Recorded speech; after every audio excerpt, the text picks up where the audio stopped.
you want to grow your supplement brand, but you're not quite sure on what you need to look out for. Well, to be honest with you, there is not one way to grow a brand that is right. However, over the last 7 years, my team and I have spotted some of the common traits that the most successful, profitable, and fast growth e-commerce businesses demonstrate. In 2023, we spent just over $96 million on paid advertising for our clients and made back around 300. And one of our favorite categories on DTC brands falls into the supplement niche. And in this video, I'm going to dive in as to why. In fact, we love it so much that we actually just acquired a supplement business in the USA that the team are super excited to scale in 2024. We'll also be building this brand publicly via my blogs and Twitter. So if you want to learn more, do not sleep on that. Now, supplement businesses, why are they so great in most cases? Now, first thing is first, it's the total addressable market. Supplements are taken by pretty much everyone.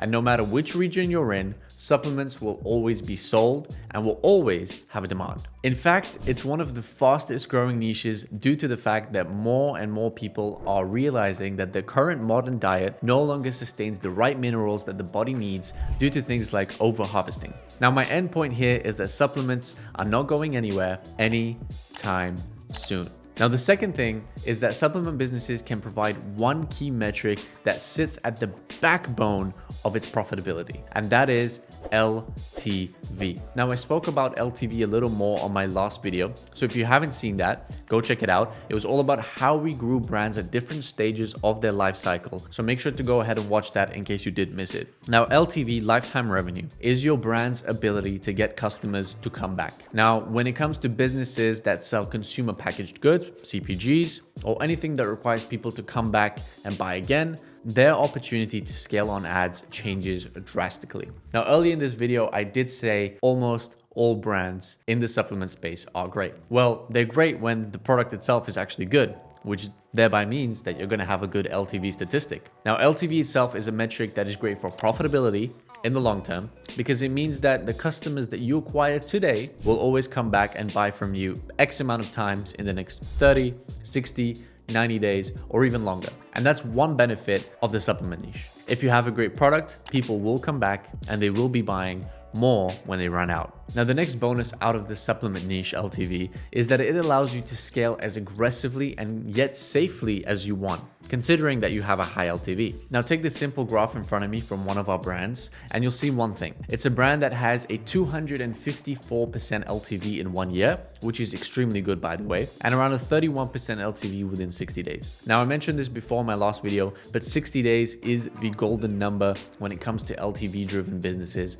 like this one. And this is because of a theory called the CAC or CPA regression theory, which states that your CPA will increase as you scale to more audiences. This is because as you spend more, you grow more as a brand and you will exhaust the lowest hanging fruits each time. And thus your cost to acquire, educate, teach the customer, and eventually get them to buy will also increase. And this is the same for every business. It is called your velocity constraint. If you're not familiar with this, you might be asking, what does that actually mean? Well, if you're building a brand right now, it's important that you understand this constraint and respect it if you want to grow sensibly. Now, on this graph in front of me, you will see the blue line, which represents new customers acquired over a 4-year period for this company. And the orange is the returning customers due to a great product and the fact that this brand, as I mentioned, has a super high LTV. Now, you'll notice that once this brand hit the middle point on the graph, which is around 2 years into their journey, their new customer growth barely increased. In fact, it only increased from around 6,000 orders monthly to only around 8,500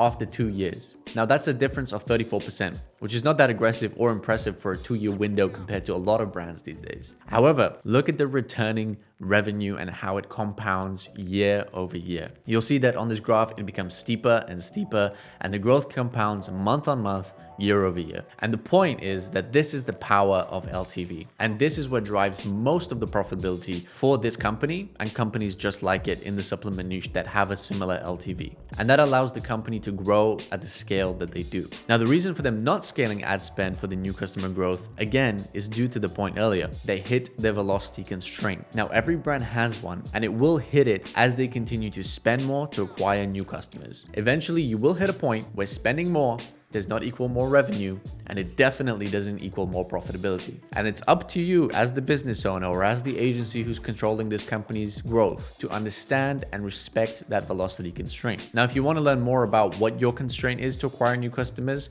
and maybe you feel like you've hit it for your business or you just don't know which direction to go in, feel free to reach out below and we can help to guide you in the right direction. Now, as I said, this brand hit that rough point at around their second year mark of business. And instead of scaling into losses, they slowed down. They respected their constraint and let their product, customers coming back, subscribing to products, and offering them more incentive to return, do the work instead. And all of this was done whilst focusing on ways to further improve their ability to spend more with things outside of paid acquisition, such as organic presence, retail, and other things. Now today, this brand does just under $4.3 million a month with us and is one of the most profitable DTC supplement brands in the world as a result of following these key principles. I do want to add here that patience is an important part of a successful supplement brand's growth. We have firsthand seen founders get way too greedy and want to scale faster and faster because they're addicted to the revenue and they're addicted to the growth. And scaling faster than your ability to grow, what happens? They burn cash for no reason. They increase their cost to acquire a customer.